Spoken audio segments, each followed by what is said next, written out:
Ẹ̀yin èèyàn ilé èwo lẹ ṣe ṣàlàáfíà ní ẹwà bí a ṣe gbọ́ o wọ́n ní Queen Naomi àti Kábíyèsí wọ́n nífẹ̀ẹ́ wọn ètò tí ń peléke sí o. Wọ́n ní Kábíyèsí dìmáàndì pé kí Queen Naomi ṣe oúnjẹ alárìndòdò fún àwọn true stepmom Kábíyèsí. Wọ́n ní Queen Naomi dẹ̀ ṣe oúnjẹ yìí, wọ́n ní Kábíyèsí jẹ ẹ́, wọ́n ní inú wọn dùn. Wọ́n nínú wọn dùn gan. Ẹ̀yin èèyàn ilé ẹ jẹ́ ká jọ gbọ́ gist tèmi. Tó bá jẹ́ ìgbà àkọ́kọ́ ni ẹ̀ ń darapọ̀ mọ́ channel mi, ẹ káàbọ̀ sí Mashola Gist TV. Mo dúpẹ́ lọ́wọ́ yín fún àdúrótì yín, mo dúpẹ́ lọ́wọ́ yín fún ìfẹ́ tẹ́ ẹ ní sí mi, mo dúpẹ́ lọ́wọ́ yín fún gbogbo support yín lórí channel yìí, mo dúpẹ́ lọ́wọ́ yín fún gbogbo ìfẹ́ tẹ́ ẹ ní sí Mashola Gist TV. Ọlọ́run Elédùmarè á nífẹ̀ẹ́ yín náà.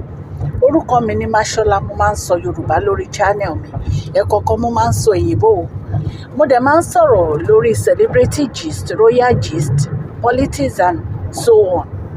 Ẹ̀yin èèyàn wa, ṣé ẹ mọ̀ wípé lórí channel yìí gbogbo àwọn ọ̀rọ̀ èyí tí ó ń lọ ní orílẹ̀-èdè Nàìjíríà la máa ń gbé wá, la máa ń torchlight sí. Bí ẹ ṣe wá ń gbádùn ẹ jọ̀ọ́ ẹ máa subscribe, ẹ máa like, ẹ máa share. Ọlọ́run Elédùmarè á máa ràn yín lọ́wọ́ o. Mo dúpẹ́ lọ́wọ́ gbogbo yín o. Gist tèmi wọ́n ní Queen Naomi wọ́n ní wọ́n ṣe oúnjẹ oúnjẹ ẹlẹ́mìí mẹ́wàá ní ká sọ àbí ẹlẹ́mìí mọ́kànlá. Wọ́n lóúnjẹ yẹn lágbára. Wọ́n ní wọ́n ṣe fún Kábíyèsí. Wọ́n ní true stepmom wọn ni wọ́n fi sí oúnjẹ yẹn, bóyá wọn ni wọ́n rán driver kó lọ gbé wá.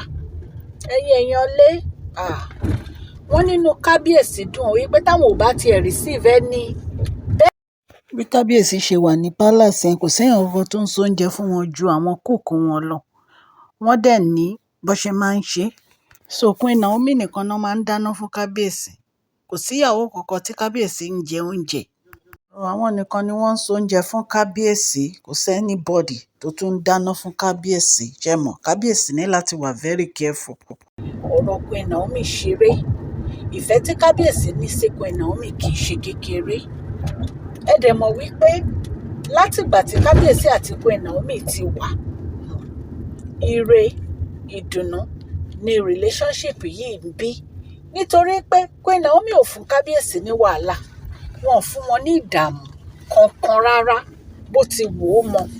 Ayọ̀ ni Queen Naomi máa ń fún Kábíyèsí. Gbogbo ìgbà tí wọ́n bá jọ wà pọ̀, ìdùnnú ayọ̀ ló máa ń bá dé.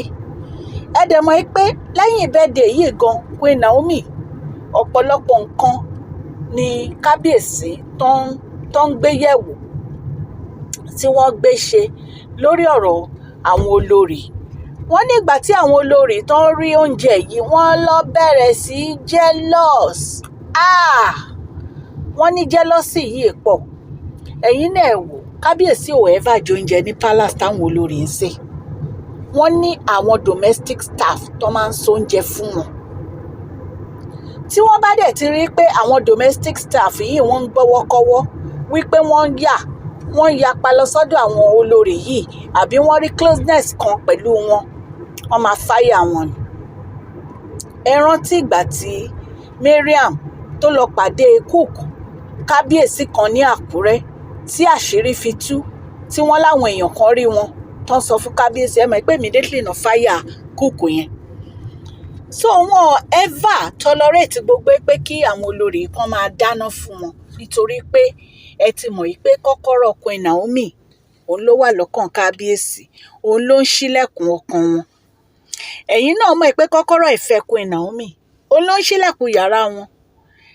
Títí débi oúnjẹ, Queen Naomi nìkan ló lè ṣe oúnjẹ tí Kábíyèsí lè jẹ látẹnu, nítorí pé Queen Naomi nìkan ni àyànfẹ́ Kábíyèsí.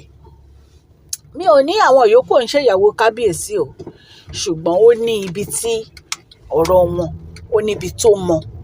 Wọn ò lè dáná fún Kábíyèsí. Wọ́n á ti bá wọn sọ kó tó dé kún fẹ́ wọn, so wọ́n agree láti gbarú ẹ̀ ni. Ṣó ti yé yín? Oníkálukú ló mọ nǹkan tó ń wá. àwọn náà mọ nǹkan tó ranjú ràn tí wọ́n ranjú ràn lọ sí ààfin kábíyèsí fún. ṣó ti yé yín?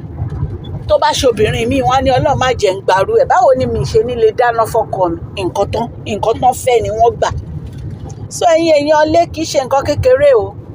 so kábíyèsí dúpẹ́ lọ́wọ́ Queen Naomi fún oúnjẹ èyí tí wọ́n prepare fún wọn. wọ́n láwọn appreciate ẹ̀. wọ́n ní ọlọ́run elédùmarè a máa ran Queen Naomi lọ́wọ́ o, wípé gbogbo àdáwọ́lé wọn wípé ó máa yọrí sí rere. ẹ̀yin èèyàn lé gist tá a gbọ́ níta ní ká mú wá fún yín. ọlọ́run á ran ẹ̀yin náà lọ́wọ́, gbogbo etí tó ń gbọ́ mi. ọwọ́ yín ò ní kan ìsàlẹ̀ àpò ní àṣẹ ọlọ́run. Please share this video, like and subscribe. God bless you all.